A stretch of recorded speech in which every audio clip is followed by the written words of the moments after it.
What you're about to see is a matter of human record. Explain it, we cannot. Disprove it, we cannot. We simply invite you to explore with us the amazing world of the unknown, to take that one step beyond.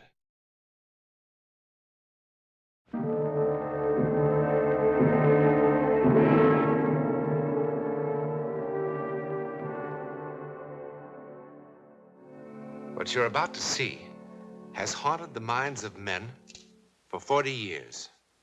A miracle or a soldier's fable? You decide.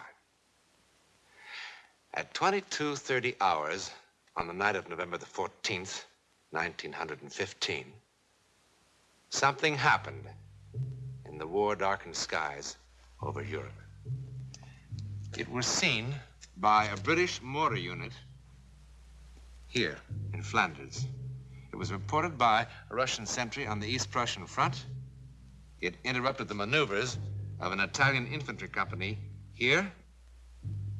It was observed by an Allied reconnaissance plane over the English Channel. Thousands of soldiers from all the nations of Europe ultimately were involved. But in the beginning, there were only 4.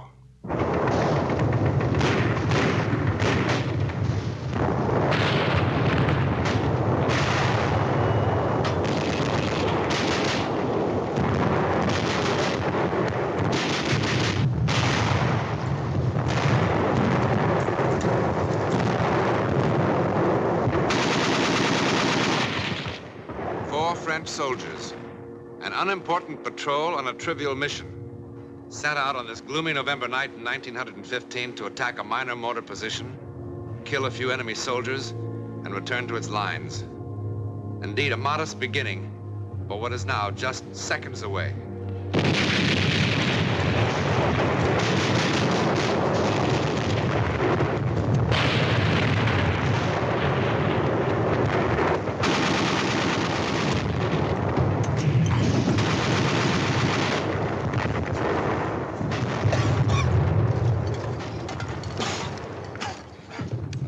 Think of all the pleasant things a man of my sensitivity could be doing tonight. Watching the ballet, playing the piano, enjoying vintage wines. A night like this is good for only 2 things: picking pockets or making love. And on your feet.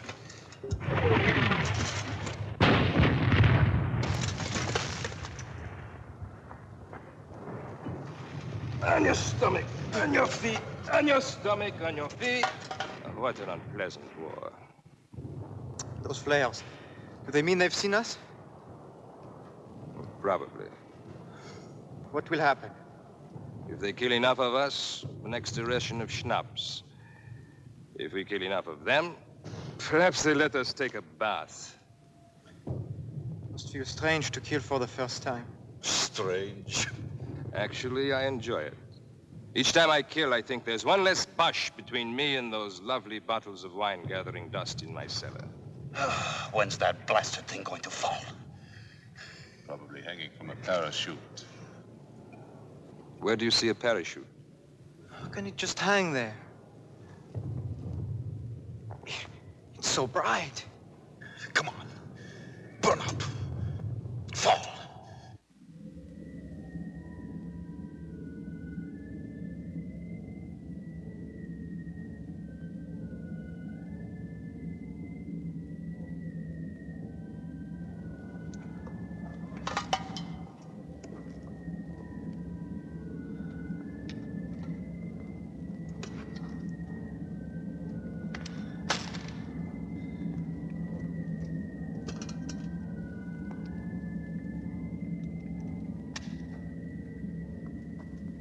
Get down, you fool. Get down, you'll get your heads blown off. Come back here. Come back, pick up your guns. Come back here.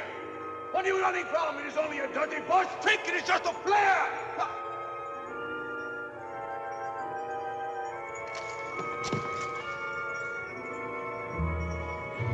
Oh, my God. My God.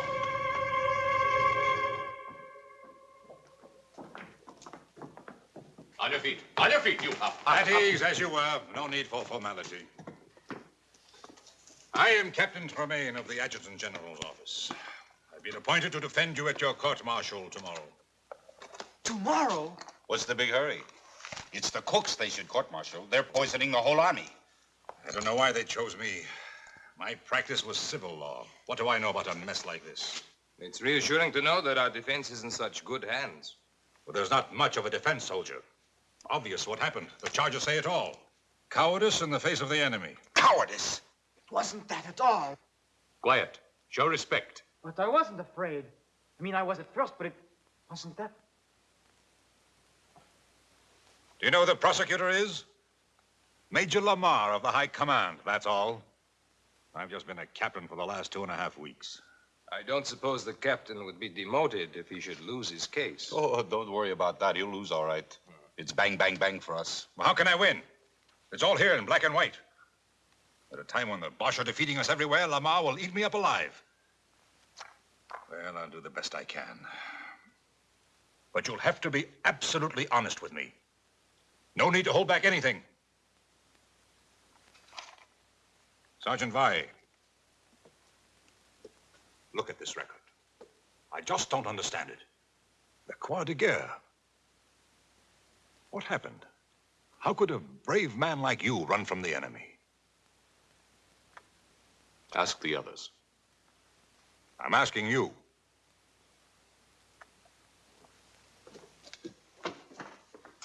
Look, they're going to make an example of you men. That's why they're doing it so fast. Don't you understand that?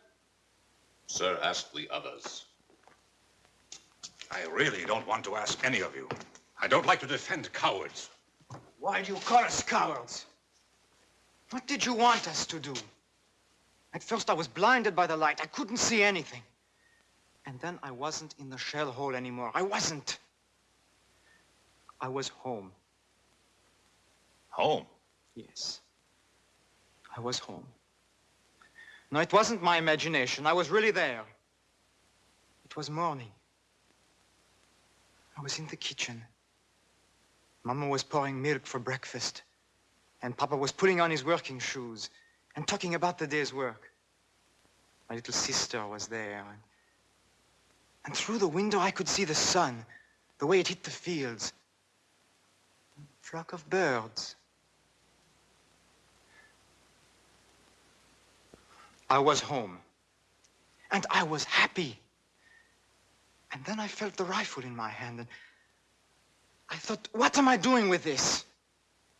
So I threw it away. I was home. In the middle of the battle, a light blinds him, and then he's at home. Has a doctor examined this boy lately? Look, why don't you let us alone? Did we ask for you? No, and I didn't ask for you. All right, then, goodbye. There is no way to speak to an officer. Get him out of here! Pauline, shut up or I'll bat your head in. You want to know where I was? Well, listen to this, Captain Fancy Pants. Let me tell you where I was. I was on the deck of the Montez, a rusty little freighter carrying pig iron from South America to Marseille. Flopped on the forward deck, just taking it easy. I never felt like that in my whole life. I was free. I could breathe. There was nobody in the world that I wanted to punch in the mouth. I wanted to stay like that for 100 years. A part of everything. Everything. Tell me I wasn't on that boat, and I'll make you eat all those pencils.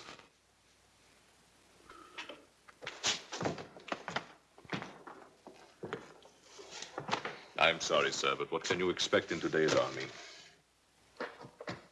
When that flare burst, I really didn't see a thing. Well, that's better. Then why did you run? Somehow the air had changed. It had become soft and warm like summer's night. In November? Oh, logic told me it was freezing cold. And yet I felt a warm breeze on my face, and my feet were no longer cold. And the air was suddenly filled with all sorts of remarkable scents. Tangerines, night flowers, dust, the way it settles after it's been watered down. And I think even incense. The kind my aunt used to burn under her favorite saints in church. Feast of odors after the stink of war. I felt an exaltation, a love of life. And the gun in my hand suddenly, well, it suddenly felt obscene.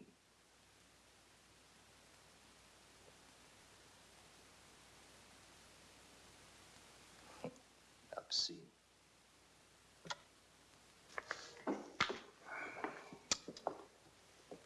Sergeant, sometimes on a patrol, it's no secret, the men take along a little brandy in their canteens to keep warm. Ha! Now we were all drunk. You're all talking like drunks. Nobody had a drop. What did you see, Sergeant? I'm going to look like the world's biggest fool.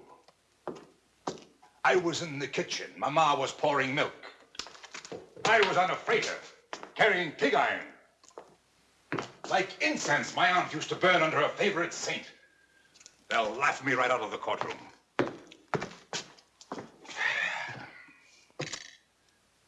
All right, let's begin again. I continue from the testimony of your men, Sergeant. Let me see. Ah, yes. It wasn't what I saw or smelled, but what I heard. The light could have come from many things, but not the singing. I don't know what they were singing, but it sounded holy, and it was beautiful. I started walking to where I could hear the voices better. Now, all this would be hilarious as a music hall sketch. But within the sound of enemy guns, I find the humor rather hollow. And I am more than a little surprised that the defense counsel would insult the intelligence of this court by introducing such trash as evidence. It's what the men told me. And what does the sergeant say? What did the sergeant see, hear, or smell? I heard the Bosch cannon and machine gun. I smelled, well, there was a dead body in the shell hole. I saw a flare that lasted a long time. Have you seen no other flares that lasted a long time? Not like this one. Maybe it was a new Bosch invention. It stayed there for I don't know how long. It was cloudy, and the flare cast shadows against the clouds. Well, at last we're beginning to hear some sense. You and your men were frightened by shadows and you ran. Is it correct? Yes, I suppose so, sir. Well, we should thank the sergeant for putting an end to all this nonsense once and for all. You're excused. Thank you, sir. One moment. The defense counsel has already questioned the witness. Just one more question, sir. You agree with Major Lamar that you and your men ran from the enemy? Well, sir, there was this shadow. You saw the shadow and you and your men ran. That's what you just said, correct? Yes, sir. Then I charge you with perjury. What else could it have been but the shadow? I am referring to this. On the direct examination, you said, here we are, we walked back to our lines. That's right. What's right? Walked or ran? If I may say so, the distinction is a small one. Sir, these men are on trial for showing cowardice in the face of the enemy. A coward does not walk. Walking made them heroes?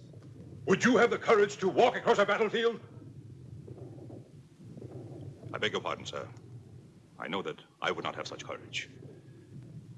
I admit I am as confused as anyone by the testimony of these prisoners. When I first talked to them, I thought they were trying to make a fool of me. And what made the captain change his mind? Nothing, but that there's an incredible sincerity about these men. It has been my experience that men on trial for their lives are always incredibly sincere. Nevertheless, I insist that the records show that they walked. That the aforementioned soldiers are guilty of having shown cowardice in the face of the enemy. And by a unanimous vote, this court condemned them to the penalty of death by shooting, as provided for by the Code of Military Justice. This court is adjourned. Aye. Face. Color right. March.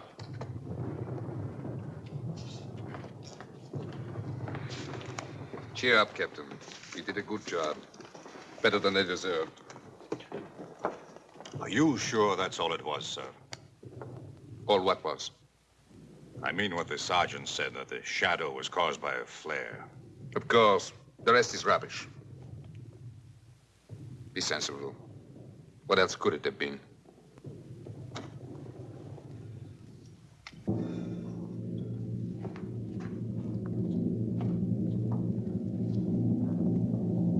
What else could it have been?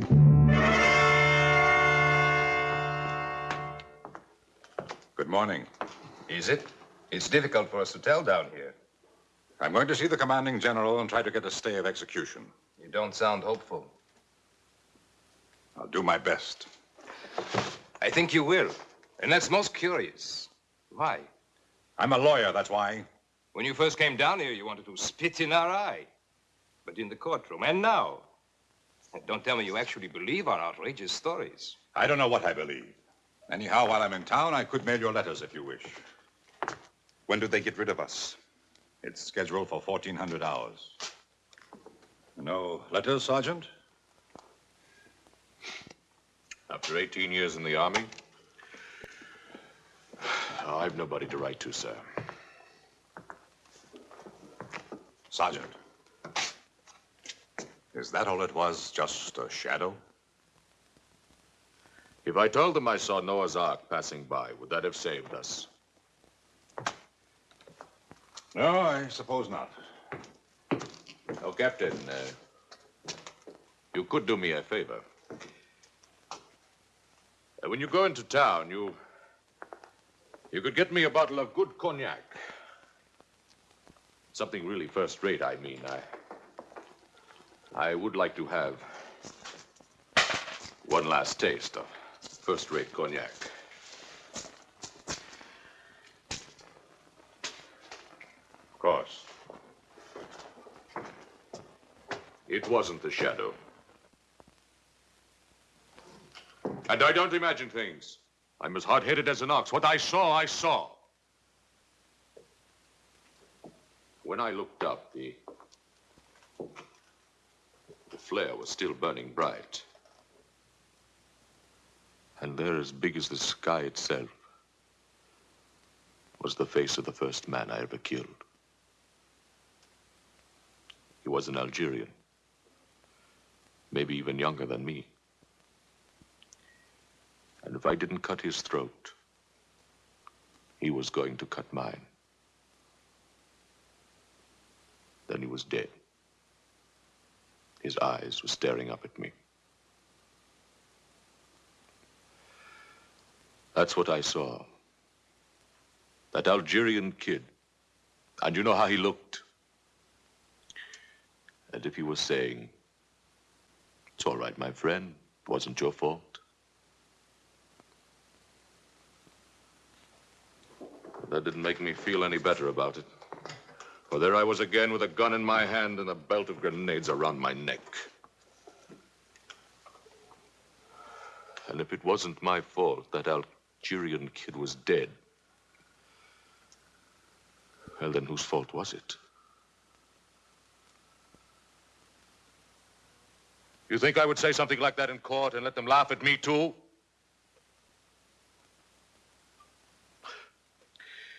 And if you were to get that cognac, well, I can still drink it, you. Better hurry, sir.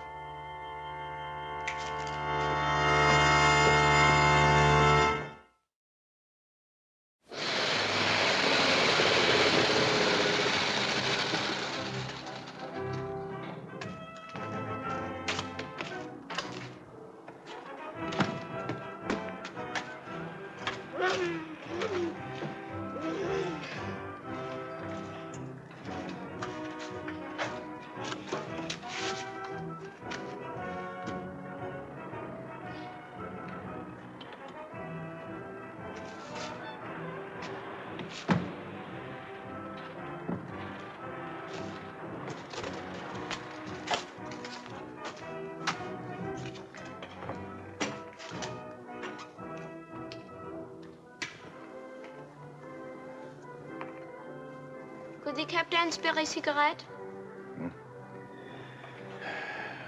Take them all. Thank you, sir. Oh, thank you. My grandfather will be so happy. You see, we are all that's left of a family of 7. I'd like to return the captain's kindness. That's all right. Would the captain like a sack of white flour?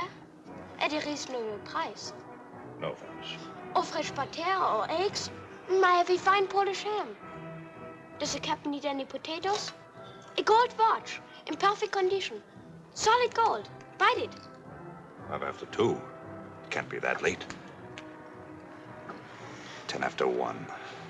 My grandfather thanks you for the cigarettes. Can you get me some cognac? But of course. It's got to be first class. First class cognac is expensive. Doesn't matter. I'm not bringing them anything else. Pardon? I've got to have it right away. Have to be back at the prison before 2 o'clock. Our house is at the edge of town. Get in. I'll direct you.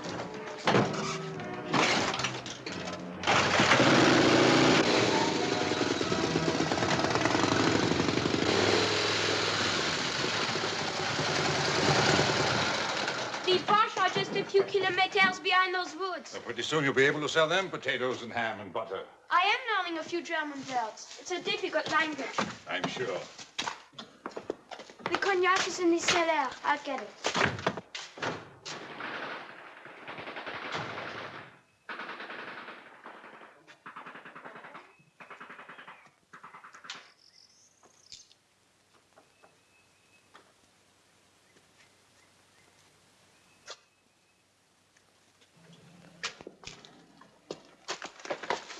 You do not need a gun. I threw mine in the river. I've been walking through the trees for I don't know how long. I'm tired. Very tired. For me, the war's finished. Let someone else call ready, aim. And let someone else call fire. And let someone else watch 10 young soldiers of the fatherland fall dead on the parade grounds. What? Warning to cowards, says the field marshal. An example. Let someone else do it. What are you talking about? What if they were telling the truth? What? Cowards? They didn't look like cowards. What are you talking about?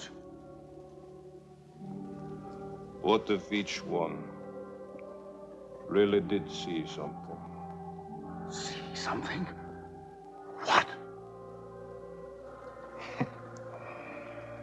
You wouldn't believe me. See something? What? Where? What? There will be no execution until further notice. I'll give you my reasons later. Yes, I sent you an official order. When were you meant to be executed? Sometime late today. Operator. Operator. I want to talk to someone in the International Red Cross. Someone with authority to contact the German commander of this sector. Hurry. This is an emergency. Of everything that happened, perhaps the final miracle was the chance meeting of 2 enemy soldiers because a sergeant wanted a taste of cognac. Within 24 hours, similar reports were coming in from all over Europe. Actually, no one was ever sure of what happened in the sky that dark November night. Ours is one version of the story. There are many others. But the one fact to remember is that more than 1,000 men did see or sense something. In any event, it is a matter of public record that for a while, men could not kill each other. And in the end, if all else is false, that is miracle enough.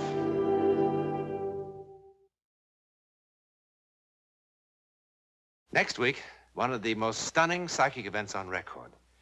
It began with a garish succession of surprises that shocked all England. It ended with an important change in the very laws by which we live.